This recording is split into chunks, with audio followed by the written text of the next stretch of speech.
a long separation to rejoin Adrian, never again to part. I felt that I quitted what I loved, not what loved me. The castle walls, and long familiar trees, did not hear the parting sound of our carriage wheels with regret. And while I felt Idris to be near, and heard the regular breathing of my children, I could not be unhappy. Clara was greatly moved. With streaming eyes, suppressing her sobs, she leaned from the window, watching the last glimpse of her native Windsor. Adrian welcomed us on our arrival. He was all animation. You could no longer trace in his look of health the suffering valetudinarian; from his smile and sprightly tones you could not guess that he was about to lead forth from their native country the numbered remnant of the English nation, into the tenantless realms of the south, there to die, one by one, till the last man should remain in the voiceless, empty world.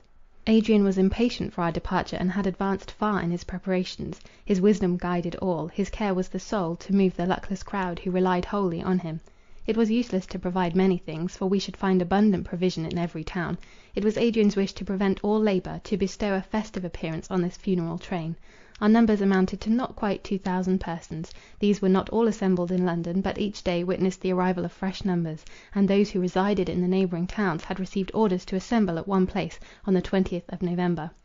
Carriages and horses were provided for all, captains and under officers chosen, and the whole assemblage wisely organized. All obeyed the Lord Protector of dying England, all looked up to him. His council was chosen; it consisted of about 50 persons. Distinction and station were not the qualifications of their election. We had no station among us, but that which benevolence and prudence gave; no distinction save between the living and the dead. Although we were anxious to leave England before the depth of winter, yet we were detained. Small parties had been dispatched to various parts of England, in search of stragglers. We would not go, until we had assured ourselves that in all human probability we did not leave behind a single human being. On our arrival in London, we found that the aged Countess of Windsor was residing with her son in the palace of the Protectorate. We repaired to her accustomed abode near Hyde Park. Idris now for the first time for many years saw her mother, anxious to assure herself that the childishness of old age did not mingle with unforgotten pride, to make this high-born dame still so inveterate against me. Age and care had furrowed her cheeks and bent her form, but her eye was still bright, her manners authoritative and unchanged. She received her daughter coldly, but displayed more feeling as she folded her grandchildren in her arms. It is our nature to wish to continue our systems and thoughts to posterity through our own offspring. The Countess had failed in this design with regard to her children; perhaps she hoped to find the next remove in birth more tractable. Once Idris named me casually; a frown, a convulsive gesture of anger, shook her mother, and with voice trembling with hate, she said, "I am of little worth in this world; the young are impatient to push the old off the scene; but Idris, if you do not wish to see your mother expire at your feet, never again name that person to me. All else I can bear, and now I am resigned to the destruction of my cherished hopes; but it is too much to require that I should love the instrument that Providence gifted with murderous properties for my destruction." This was a strange speech, now that, on the empty stage, each might play his part without impediment from the other; but the haughty ex-queen thought as Octavius Caesar and Mark Antony, we could not stall together in the whole world. The period of our departure was fixed for the 25th of November. The weather was temperate; soft rains fell at night, and by day the wintry sun shone out. Our numbers were to move forward in separate parties, and to go by different routes, all to unite at last at Paris. Adrian and his division, consisting in all of 500 persons, were to take the direction of Dover and Calais. On the 20th of November, Adrian and I rode for the last time through the streets of London. They were grass-grown and desert. The open doors of the empty mansions creaked upon their hinges; rank herbage and deforming dirt had swiftly accumulated on the steps of the houses. The voiceless steeples of the churches pierced the smokeless air. The churches were open, but no prayer was offered at the altars. Mildew and damp had already defaced their ornaments. Birds and tame animals, now homeless, had built nests and made their lairs in consecrated spots. We passed St. Paul's. London, which had extended so far in suburbs in all direction, had been somewhat deserted in the midst, and much of what had in former days obscured this vast building was removed. Its ponderous mass, blackened stone and high dome, made it look not like a temple, but a tomb. Methought above the portico was engraved the Hic Jacet of England. We passed on eastwards, engaged in such solemn talk as the times inspired. No human step was heard, nor human form discerned. Troops of dogs, deserted of their masters, passed us, and now and then a horse, unbridled and unsaddled, trotted towards us, and tried to attract the attention of those which we rode, as if to allure them to seek like liberty. An unwieldy ox, who had fed in an abandoned granary, suddenly lowed and shewed his shapeless form in the narrow doorway. Everything was desert, but nothing was in ruin; and this medley of undamaged buildings and luxurious accommodation, in trim and fresh youth, was contrasted with the lonely silence of the unpeopled streets. Night closed in, and it began to rain. We were about to return homewards, when a voice, a human voice, strange now to hear, attracted our attention.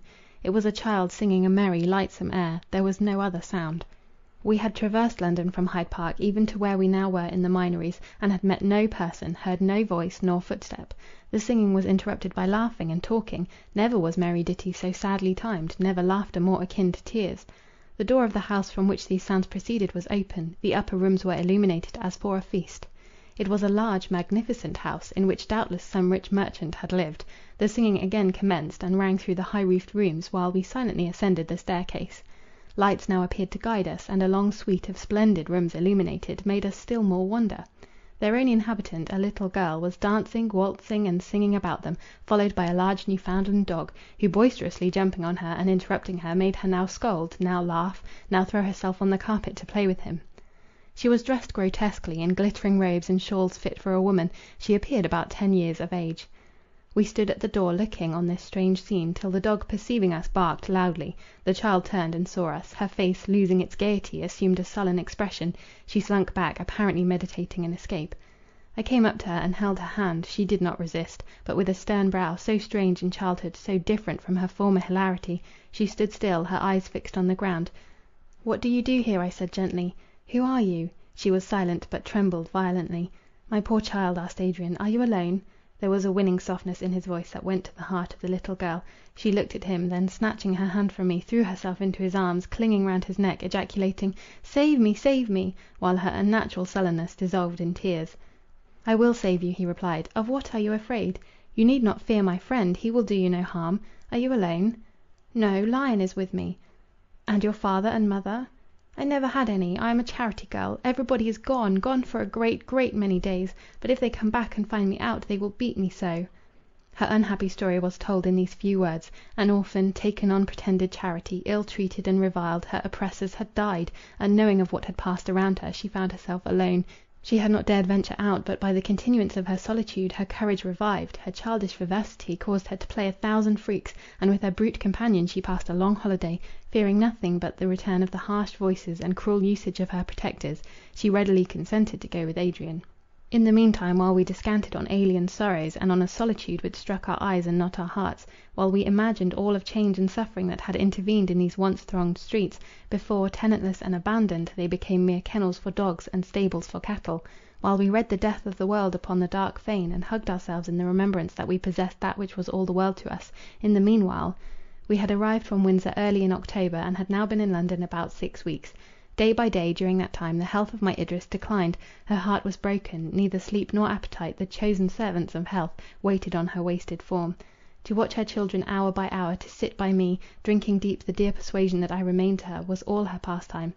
Her vivacity so long assumed, her affectionate display of cheerfulness, her light-hearted tone and springy gait were gone. I could not disguise to myself, nor could she conceal, her life-consuming sorrow. Still, change of scene and reviving hopes might restore her. I feared the plague only, and she was untouched by that. I had left her this evening, reposing after the fatigues of her preparations. Clara sat beside her, relating a story to the 2 boys. The eyes of Idris were closed, but Clara perceived a sudden change in the appearance of our eldest darling. His heavy lids veiled his eyes, an unnatural colour burnt in his cheeks, his breath became short. Clara looked at the mother. She slept, yet started at the pause the narrator made. Fear of awaking and alarming her caused Clara to go on at the eager call of Evelyn, who was unaware of what was passing. Her eyes turned alternately from Alfred to Idris. With trembling accents she continued her tale, till she saw the child about to fall. Starting forward she caught him, and her cry roused Idris. She looked on her son. She saw death stealing across his features. She laid him on a bed. She held drink to his parched lips. Yet he might be saved. If I were there, he might be saved. Perhaps it was not the plague. Without a counsellor, what could she do? Stay and behold him die? Why, at that moment, was I away? "Look to him, Clara," she exclaimed. "I will return immediately." She inquired among those who, selected as the companions of our journey, had taken up their residence in our house. She heard from them merely that I had gone out with Adrian. She entreated them to seek me. She returned to her child. He was plunged in a frightful state of torpor. Again she rushed down stairs. All was dark, desert, and silent. She lost all self-possession. She ran into the street. She called on my name. The pattering rain and howling wind alone replied to her. Wild fear gave wings to her feet. She darted forward to seek me. She knew not where, but putting all her thoughts, all her energy, all her being in speed only, most misdirected speed, she neither felt nor feared nor paused, but ran right on, till her strength suddenly deserted her so suddenly, that she had not thought to save herself. Her knees failed her, and she fell heavily on the pavement. She was stunned for a time, but at length rose, and though sorely hurt, still walked on, shedding a fountain of